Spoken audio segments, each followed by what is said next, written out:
2-2. Calhoun down the right field line towards the corner. It's a fair ball! And the Diamondbacks will win the game, and they'll win the series. That intro clip was one of 3 walk-offs from yesterday, so we're going to go ahead and show the next 2 in just a second. We have one from the Braves, and then also the Pittsburgh Pirates came back to beat the Minnesota Twins. Never thought I would be saying that. We have so much to talk about today. Christian Yelich finally got a little rally going with an inside-the-park home run that was aided by left fielder Eloy Jimenez. If you guys did not see it, I got you. It's actually a lot of fun. We have some web gems.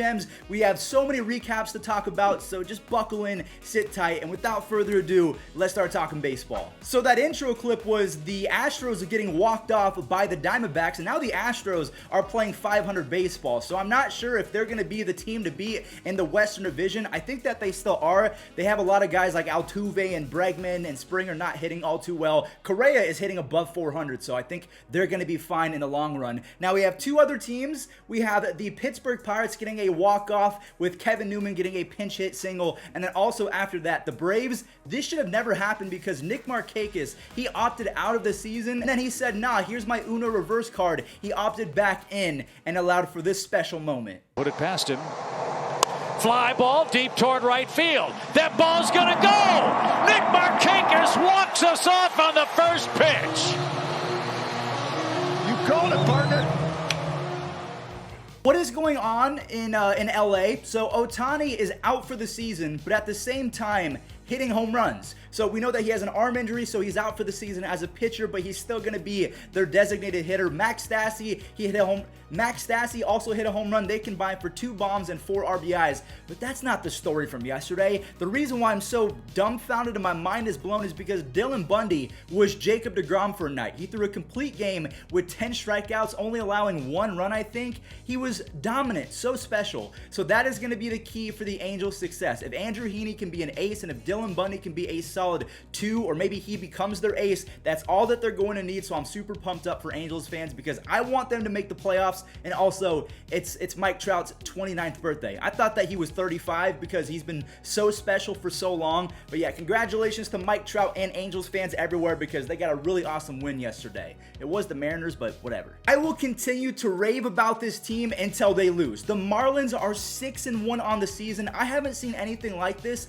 since 2003 when the Marlins fire-sold all of their best players and still ended up winning the World Series that came out of nowhere. So they're calling up people like Monte Harrison. He had a web gem yesterday. His speed is electric. We'll show that in a few seconds. But both starting pitchers from this Marlins-Orioles game sucked. But Jonathan VR, he kicked off the game with the home run, and then Jesus Aguilar and Brian Anderson, they secured the W in the 7th inning with a few runs. To succeed.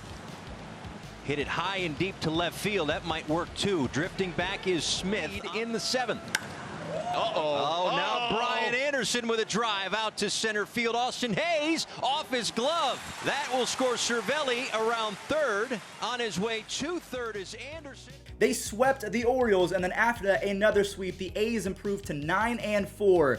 After, again, both starting pitchers were roughed up. The A's scored 5 in the 4th, and then Anderson Tejada of the Rangers, even though they did lose, he made history. He went from low A ball to the majors and had a home run in his first game. So just another round of applause for Anderson Tejada. Even though the Rangers lost, tried his best to give them a W, just unfortunately was not enough. Also, I'm not 100% certain. I got this off Twitter, so this could be wrong. But Anderson Tejada in that loss, he became the first player since 1974 to go from single A ball all the way up to majors in the span of 1 day, which is crazy for me. I'm super hyped up. Today is a great day for baseball. Except if you're a Giants fan, because Tyler Anderson, he was electric yesterday. He went 5 innings, did not allow really anything in terms of the Rockies offense to get going because the Rockies, they are stacked. And as soon as he was taken out of the game, the Rockies said, I got you. And when I say I got you, I mean Kyle Freeland, because this guy is coming back with a vengeance in 2020. He wants to make sure that he delivers the 2018 magic. Daniel Murphy gets into the game with a pinch hit 2-run home run, and then Chuck Nasty goes yard. He's now hitting .396 with 14 RBIs on the season. The Rockies are playing amazing baseball right now, both offensively, defensively, And on the pitching side, we're going to go ahead and roll the one web gem that I could find from yesterday. Monte Harrison, he made his debut a couple days ago. This guy can flat out fly, and I think that he's one of maybe 5 guys in all of baseball that could have made this catch. Roll it. 3 punch-outs. And now this one out to right center field. Long run, Monte Harrison. Oh, and he gets there, makes the catch. Terrific speed. Cisco moves up 90 feet, but it could have been a lot more. Muto. That one's out toward left field. Going back on it is Gardner. Back toward the wall. It is gone! A 3-run home run!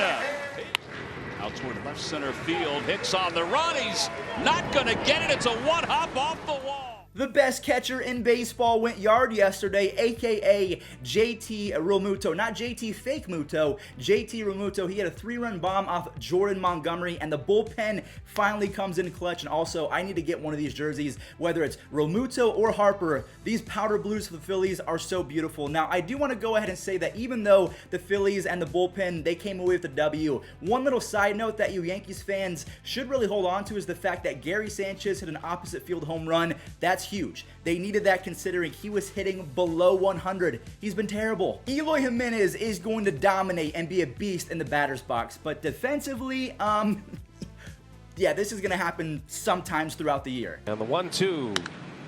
Yelich in the air, left field, got some carry, but Jimenez, oh, he can't make the play, and it's a fair ball, and now Jimenez is in the net, and he is going to try to score. Here comes the throw, and Yelich is in there.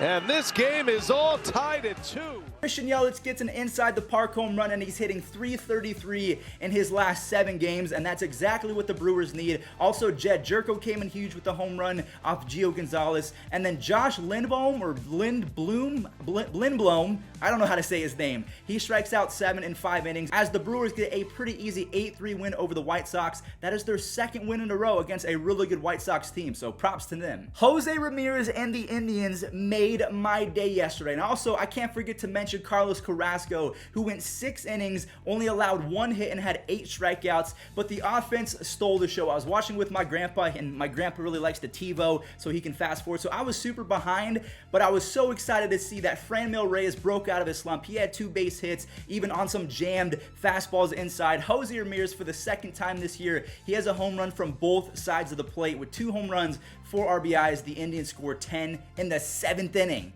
I feel bad for Jose De Leon. He walked him, huh? 2, and he muscles one into right field, and it's ball 4.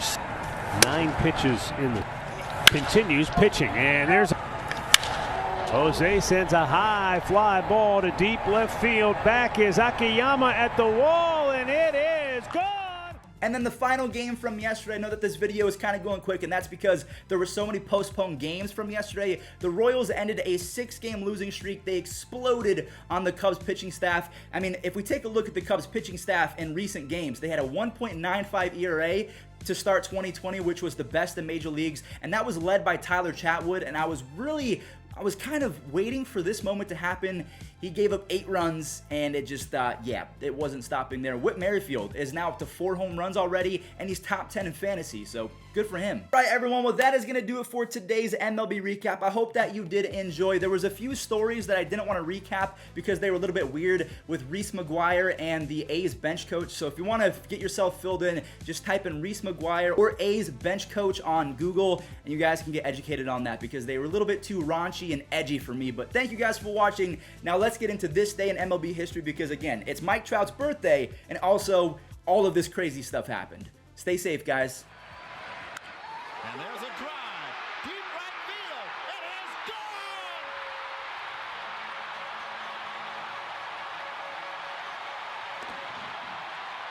The hit that makes history is a 2-run home run. Against the opposing pitcher in his first game ever. Didn't matter. Got it anyway. And there it is. LaTroy Hawkins puts the finishing touch to give Greg Maddux his 300th career win. Deals. And Bonds hits one high. Hits it deep. It is out of here. 7:56. Bonds and stands alone. The 2-0. Ichiro to right and deep. Back goes Parra to the wall, and it's off the wall. 3,000 is in right field, and Ichiro is racing for third, and he's done it. Struck out looking his first time. This was ripped down the left field line for an extra base hit.